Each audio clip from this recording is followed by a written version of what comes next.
অনেকের স্মৃতিশক্তি দিন দিন একেবারে কমে যাচ্ছে। কিছু একটা কোথায় রাখলাম, কি করলাম মনে পড়তেছে না, এমনটা হয়ে যাচ্ছে। এটার কারণ কি? আমাদের মনোযোগ শক্তি, সেই মনোযোগ শক্তিটা নষ্ট হয়ে যাচ্ছে।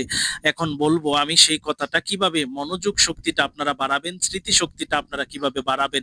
অবশ্যই যদি আপনারা ভিডিওটি না টেনে এভাবে সুন্দরভাবে দেখেন, তাহলে অবশ্যই এটার যে একটা সঠিক সমাধান এবং এটা বাস্তব এবং প্রমাণিত বৈজ্ঞানিকভাবে, সেটা অবশ্যই আমার আপনার এই যে নামাজের মাধ্যমে আমরা যে মনোযোগ দেই মহান আল্লাহ তাআলার প্রতি, এই মনোযোগ শক্তি কিন্তু আমাদের এটা অত্যন্ত প্রখরভাবে বৃদ্ধি হতে থাকে। বিশেষ করে নামাজের মাধ্যমে আপনি চেষ্টা করেন এটার মধ্যে কিভাবে মনোনিবেশন করে মনটাকে ধরে রাখা যায়। এই যে আপনাকে মনটাকে ধরে রাখা যায় যে কথাটা, এই কথাটার উপরেই আপনি যখন চেষ্টা অব্যাহত রাখতে থাকেন, তখনই সেটা আপনার স্মৃতিশক্তি, ব্রেন, মস্তিষ্কের উপরে এক ধরনের মনোযোগ শক্তি বৃদ্ধি হতে থাকে এবং এটাতে প্রচুর পরিমাণে আপনার সেই মনোযোগ, স্মৃতিশক্তি, সেটা বৃদ্ধি পেতে থাকে।